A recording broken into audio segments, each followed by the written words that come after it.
Professor Yunus সরকারের meticulous ডান হাত professor ইউনূসের এবং মেটিকুলাস আইন উপদেষ্টা আসিফ নজরুল, যিনি এই উপদেষ্টা পদে আসার আগে সামাজিক যোগাযোগ মাধ্যমে একটি বক্তব্য দিয়ে ভাইরাল হয়েছিলেন। সেখানে তিনি বলেছিলেন যে হায় আল্লাহ খালেদ, মানে হায় আল্লাহ, আমি যদি কখনো সরকারের মন্ত্রী হতে পারতাম তাহলে জান প্রাণ দিয়ে কাজ করতাম, জনগণের মন জোগানোর চেষ্টা করতাম, মানুষের মন জোগানো মানে আল্লাহর মন জোগানো, এই ধরনের বক্তব্য তিনি দিয়েছিলেন। কিন্তু যখনই রাষ্ট্রের দায়িত্ব তিনি পেলেন তখন রাষ্ট্রকে ছিঁড়ে কুড়ে খাওয়ার যে চেষ্টা, তার মন্ত্রণালয়ে বিস্তর যে দুর্নীতির অভিযোগ, সেগুলো আমরা দেখলাম। এবং প্রফেসর ইউনূসের যে কিচেন ক্যাবিনেট, সেই কিচেন ক্যাবিনেটের অন্যতম ক্ষমতাধর এই ব্যক্তি।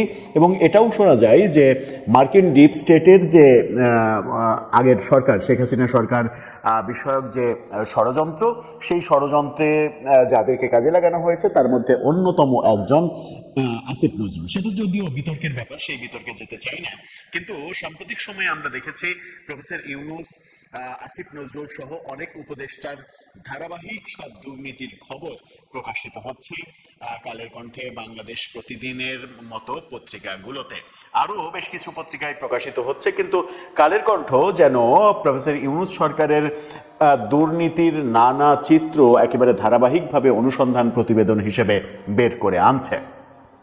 এতে আঁতে ঘা লেগেছে আসিফ নজরুলদের, এবং আঁতে ঘা লাগার পরে যে ধরনের মন্তব্য করছেন সেই মন্তব্যগুলো খুব গুরুত্বপূর্ণ। সেই মন্তব্যগুলো নিয়েই একটু কথা বলার চেষ্টা করব, পাশাপাশি এটাও খুঁজে দেখার চেষ্টা করব যে প্রফেসর আসিফ নজরুল তিনি নিজে যে বলেছিলেন উপদেষ্টা হওয়ার আগে ২৬ লক্ষ অবৈধ ভারতীয় এদেশে কাজ করছে, সেই ব্যাপারেও কোন তথ্য পাওয়া গেল সেটাও আলোচনা করে বোঝার চেষ্টা করবো এই ভিডিওতে। তো বলছিলাম, বিশেষ করে কালের কণ্ঠ এবং বাংলাদেশ প্রতিদিনে ধারাবাহিকভাবে প্রকাশিত হওয়া প্রফেসর ইউনূস সরকারের নানা কেলেঙ্কারি দুর্নীতির যে ফিরিস্তি আমরা দেখছি, যে অনুসন্ধান প্রতিবেদন বের হচ্ছে, কখনো প্রফেসর ইউনূসের ভয়ঙ্কর সব তথ্য বেরিয়ে আসছে, কখনো রেজওয়ানা হাসানের ভয়ঙ্কর তথ্য জানতে পাচ্ছি, কখনো প্রফেসর ইউনূসের বান্ধবী স্বাস্থ্য উপদেষ্টার ভয়ঙ্কর তথ্য জানতে পাচ্ছি, কখনো আসিফ নজরুলের, কখনো মোস্তফা সরোয়ার ফারুকের, কখনো আসিফ মাহমুদ সজীব ভুঁইয়ার।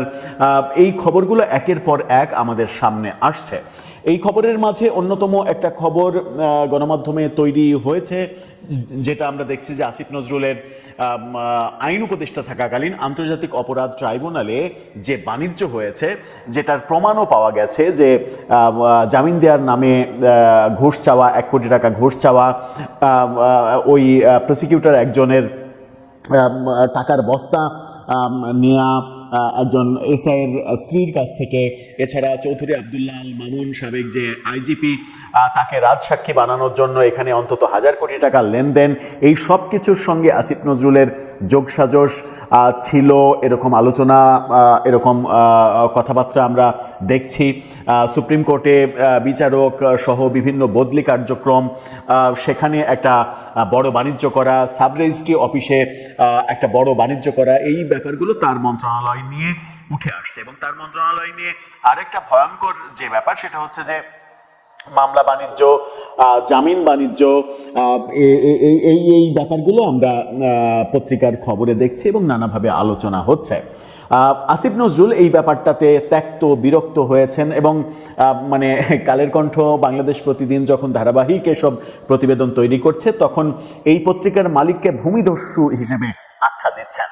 মানে আর কোনো তো গত্যান্তর নেই এই কথা বলা ছাড়া। আমরা একদিন আগে দেখলাম যে মোস্তফা সরোয়ার ফারুকী, তার বিরুদ্ধে যে একের পর এক নিউজ হচ্ছে, সেটা নিয়ে বলছেন যে করুক, তারা স্বাধীনতা পেয়েছে, করুক, আমরা এখন চেয়ে চেয়ে দেখব, কিন্তু কোনো কিছুই প্রমাণ করতে পারবে না। কিন্তু কারো বিরুদ্ধে যদি মিথ্যা খবর কোনো পত্রিকা প্রকাশ করে এবং যে ব্যক্তির বিরুদ্ধে করা হলো সেই ব্যক্তির যদি আত্মবিশ্বাস তুঙ্গে থাকে, তাহলে তো সেই মিথ্যা খবরের বিরুদ্ধে মামলা করা যায়। সেটা তারা করছেন না কেন, সেই প্রশ্ন আসছে।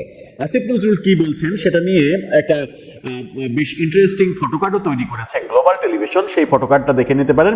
সেখানে তিনি বলছেন, মানে তার বক্তব্য উদ্ধৃত করা হয়েছে, বলছেন ভূমিদস্যুদের পত্রিকাগুলো আমি সহ কয়েকজন উপদেষ্টার বিরুদ্ধে আদা জল খেয়ে নেমেছে। আদা জল খেয়ে নামারই কথা, কারণ আপনারা আপনাদের মেটিকুলাস 1.5 বছরে যেভাবে অন্যকে মানে অন্যের মজা দেখানোর জন্য আদা জল খেয়ে নেমেছিলেন, সেরকম আদা জল খেয়ে তো এখন অন্যদেরকে নামতেই হবে আপনাদের দুর্নীতির তথ্যগুলো জনগণের কাছে পৌঁছে দিতে। তারপরে তিনি বলছেন, ভূমিদস্যু ভাই আপনাদের তো অনেক ক্ষমতা, অনেক সাংবাদিক, অনেক প্রভাব, চ্যালেঞ্জ করলাম সেই বাড়ি কেনার ডকুমেন্ট দেখান পারলে, যদি পারেন আপনাদের সব অভিযোগ মাথা পেতে নেব। পারবেন এটা করতে? পারবেন না। অর্থাৎ তার বিরুদ্ধে যে বিদেশে বাড়ি কেনার অভিযোগ উঠেছে, এই অভিযোগ কি মানে এই বসুন্ধরার পত্রিকাগুলোই প্রথম করছে?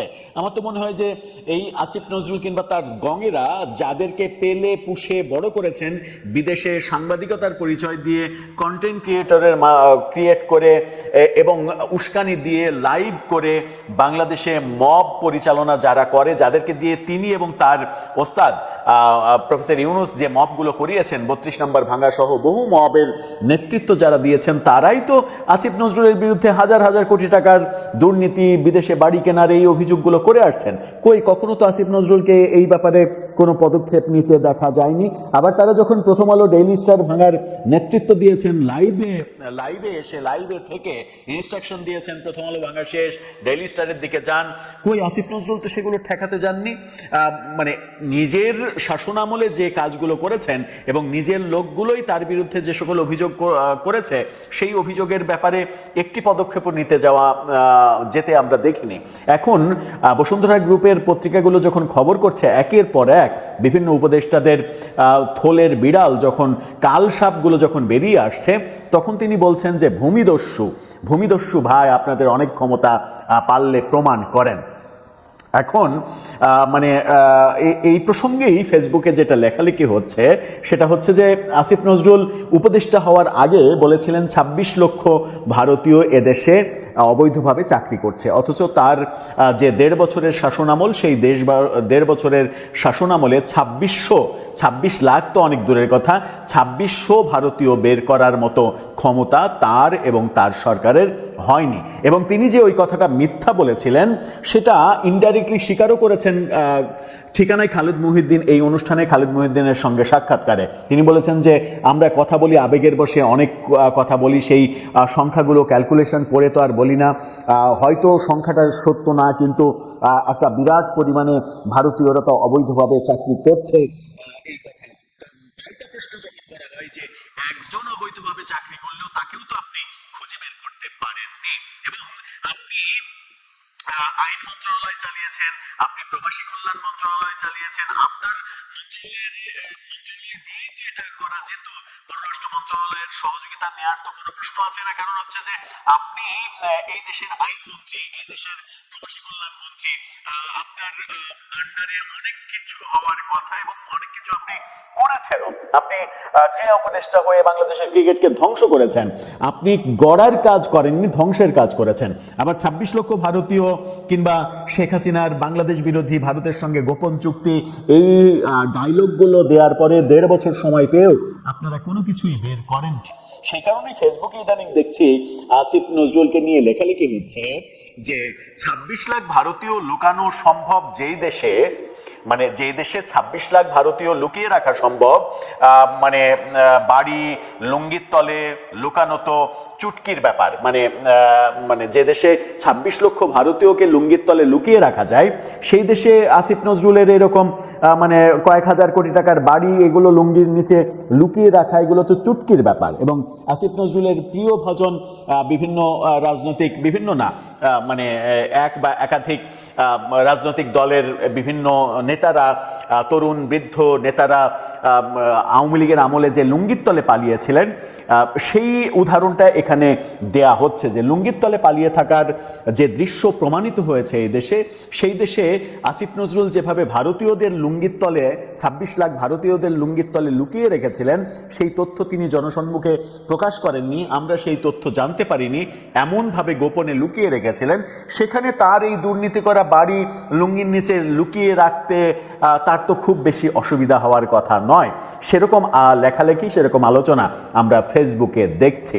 আমরা সেই আলোচনায় যেতে চাই না, সেই আলোচনাকে সমর্থন করতে চাই না, কিন্তু আসিফ নজরুল তার দায়িত্ব পালনকালে বাংলাদেশের কল্যাণে এতটুকু কাজ করেছেন কিনা সেই প্রশ্ন যখন উঠেছে, যখন ক্রিকেট ধ্বংসের মানে অন্তত 80% ক্রেডিট তার উপরে বর্তাচ্ছে, এটা মানে তার কাছে ক্রেডিটই, কারণ তিনি তো বলেছিলেন গোলামির দিন শেষ, ভারতের গোলামি করব না, এবং বিশ্বকাপ না খেলে ভারতকে একটা মেসেজ দেয়া হয়েছে যে বাংলাদেশও কম কিছু না, বাংলাদেশেরও হিম্মত আছে, এরকম বক্তব্য তার মুখ থেকে আমরা শুনেছি। এরকম ধ্বংসাত্মক বক্তব্য, ধ্বংসাত্মক কর্মকাণ্ড, ভারতের সঙ্গে পারলে যুদ্ধ বাঁধিয়ে দেওয়ার কর্মকাণ্ড। আবার ভারতের পররাষ্ট্রমন্ত্রী যখন, বিদেশমন্ত্রী যখন বেগম খালেদা জিয়ার জানাজাতে আসেন, তখন ওই জয়শঙ্করের সঙ্গে এক ঝলক দেখা করার জন্য ছুটে চলে যেয়ে জয়শঙ্করের সামনে দাঁড়ানো এবং জয়শঙ্করের সঙ্গে খুবই ঘনিষ্ঠ হওয়ার চেষ্টা করে ব্যর্থ হওয়া, সেগুলোও তো আমরা দেখেছি। ইলিশ মাছ পাঠানোর ঘটনাও আমরা দেখেছি, কোনো আমদানি থেমে থাকার ঘটনা আমরা দেখিনি। এই ঘটনাগুলো মানে সবগুলোই যে মেটিকুলাস ডিজাইনে ছিল, সেগুলো বুঝতে আমাদের অসুবিধা হয় না। এখন তাহলে কি বলা যাবে? আসিফ নজরুলের বিরুদ্ধে যে অভিযোগগুলো আসছে, সেই অভিযোগগুলো পত্রিকাগুলো নাকি প্রমাণ দিতে পারছে না, মিথ্যা অভিযোগ দিচ্ছে। এখন পত্রিকাগুলো কি বলবে? আর অন্যান্য উপদেষ্টাদের বিরুদ্ধেও যে অভিযোগগুলো তদন্তে বেরিয়ে আসছে, মানে পত্রিকার তদন্তে বেরিয়ে আসছে, সেগুলো নিয়ে এই বর্তমান সরকার কোনো উদ্যোগ নেবে, কোনো ব্যবস্থা নেবে, এদেরকে শাস্তির মুখোমুখি করবে? বিশেষ করে আন্তর্জাতিক অপরাধ ট্রাইব্যুনালকে যেভাবে আসিফ নজরুল বিতর্কিত করেছেন, মানে চিফ প্রসিকিউটর নিয়োগ দেয়া থেকে শুরু করে যা করেছেন, এখানে সবখানেই রাজনৈতিক সংশ্লিষ্টতা এবং তার নিজের স্বার্থ জড়িত বলে পরবর্তীতে যেগুলো প্রমাণিত হয়েছে মোটামুটি, সেগুলো ব্যাপারেই বা বর্তমান বিএনপি সরকার কি করবে, প্রশ্ন থেকেই যায়। দর্শক, আপনার মতামত জানিয়ে লিখতে পারেন আমাদের কমেন্ট বক্সে।